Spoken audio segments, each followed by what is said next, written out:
ఆయన మేము దర్శి నియోజకవర్గం నుంచి వస్తున్నాము. ఓకే. జగనన్న చేస్తున్న సంక్షేమం ప్లస్ అభివృద్ధి కోసం మా వంతు సహాయంగా మా యువతరం మా అందరం ఆయనకు సపోర్ట్గా నిలబడాలని మేము వచ్చాము.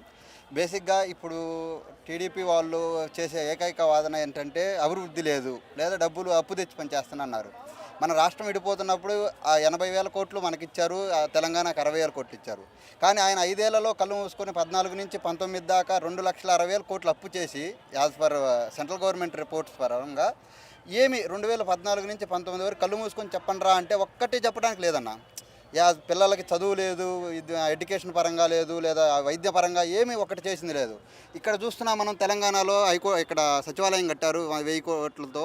2024-23 జమానాలో కట్టిన సచివాలయము బిల్డింగ్ చూస్తుంటే ఎలా ఉందంటే మేము ఒక వ్యూగా ఉంది.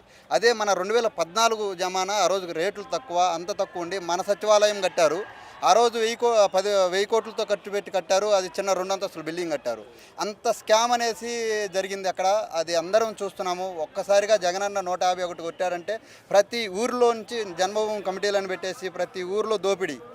మా దగ్గరికి వెళ్ళి ఒక వ్యక్తి అతని దగ్గరికి వెళ్ళి అతనికి ఊడిగం చేస్తే, అతని ఇంట్లో ఏదైనా పనులు చేస్తే కానీ అతను నమ్మి ఏదైనా పెన్షన్ ఇవ్వాలన్నా ఏదన్నా ఇవ్వాలన్నా.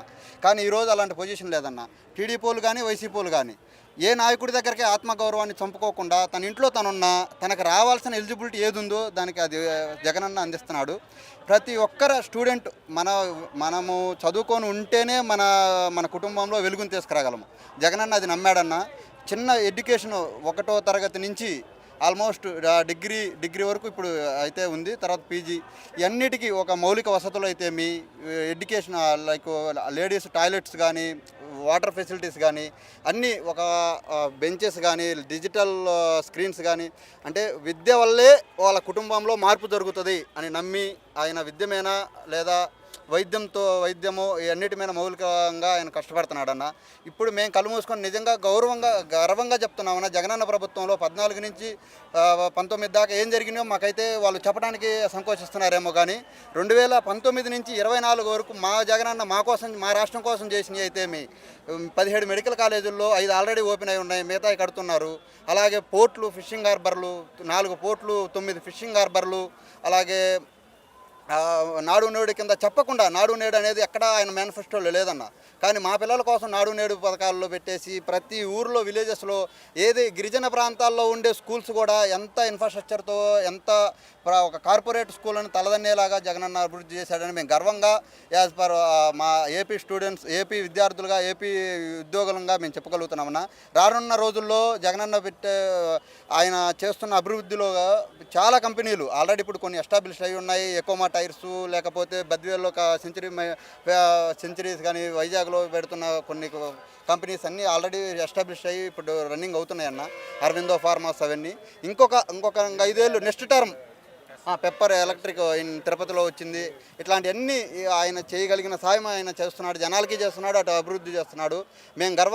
మేము మా ఆంధ్రప్రదేశ్ తరఫున, యువత తరఫున మేము గర్వంగా చెప్పేది ఏంటంటే నెక్స్ట్ 5 ఏళ్ళలో మన Andhra Pradesh one of the ACs కూడా ప్రజెంట్ ఇప్పుడు ఏసీస్ అయితే 50% ఏసీస్ మన దేశానికి ఆంధ్రప్రదేశ్లోని 50% తయారీ మ్యానుఫ్యాక్చరింగ్ యూనిట్స్ అన్నీ వచ్చేసినాయి. డైకిన్ అయితేమి, పానాసోనిక్ అన్ని ఏసీ కంపెనీస్ అన్నీ పెట్టేస్తున్నారు. సో మేమైతే బలంగా నమ్ముతున్నాం. ఈ కళ్ళు మూసుకొని 14 నుంచి 19 దాకా లేని అభివృద్ధిని మాటల్లో మేము గర్వంగా చెప్పగలిగేది 19 నుంచి 24లో ఇన్ని జరిగినాయని మేము చెప్పగలుగుతున్నాం.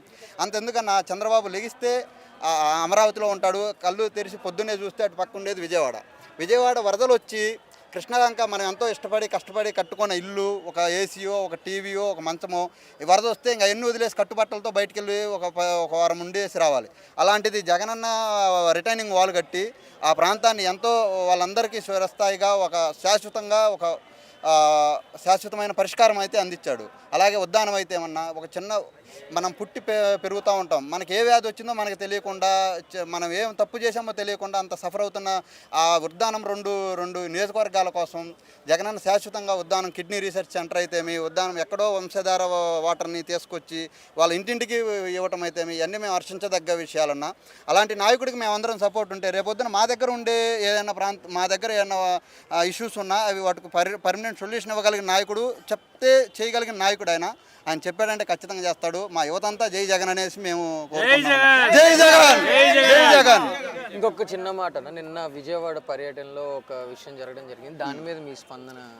అన్న అది మేమైతే దాన్ని రాజకీయాల్లో ఎవరు ఏ నాయకుడు మీద అట్లాంటివి అయితే మేము హర్షించాం, అది తప్పు పని. కానీ అలాంటి జరగకుండా ఉండాల్సింది. మా జగన్ ఇప్పుడు ఏమంటే వాళ్ళ వాదన, వాళ్ళకేందో పెయిడ్ ఆర్టిస్టులు ఉన్నారన్న, వాళ్ళ వాదన ఏంది, పోయినసారి కోడి కత్తి చేశారు ఇది అనేసి సింపతి కోసం అంటున్నాడు. సింపతి పని లేదన్నా. సింపతి కావాలి అనుకున్న రాజకీయ నాయకులు ఆయన ఓడిపోతాడని ఆయనకి సర్వేలు ఉంటాయి. ఆయన ఓడిపోతాడని ఉన్నప్పుడు ఆయన కాడికే బీజేపీలు వస్తున్నారు, ఆయన కాడికే అన్ని పార్టీలు వస్తున్నాయి ముందు పొత్తులకి. అలాంటిది ఆయన పోవాలి కదా, ఆయనే పోవడు. ఎందుకంటే ఆయన సింగిల్గానే ఆయన గెలవగలడు. ఆయన గ్రౌండ్ లెవెల్లో నాయకుల దగ్గరికి, నాయకులతో పని లేని కార్యకర్తల దగ్గరికి వెళ్ళిపోయాడన్న.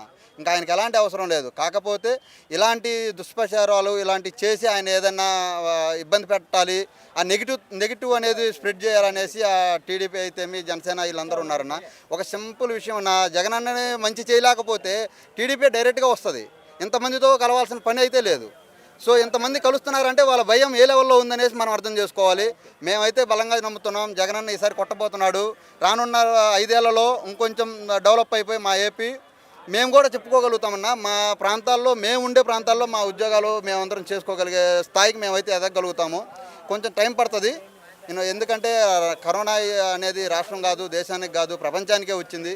అలాంటి అన్నిటిని అధిగమించి జగనన్న ఎకానమీలో కానీ లేకపోతే ర్యాంకింగ్లో కానీ రీసెంట్గా విన్నాం, కేరళను దాటి ఏపీ వచ్చేసి ఫస్ట్ వచ్చిందనేసి. ఇలాంటివన్నీ భవిష్యత్తులో ఇంకొంచెం ముందుకు తీసుకెళ్ళి మేము ఖచ్చితంగా మా ప్రాంతాలని మేము అన్నిటిని గొప్పగా చెప్పుకొని, గొప్పగా మా ప్రజలు కూడా జీవన విధానాలన్నీ మెరుగుపరుస్తాడు జగన్. మేమైతే బలంగా నమ్ముతున్నామన్నా ఈసారి జగనే రావాలి, జగనే వస్తాడు కూడా. Please subscribe .news.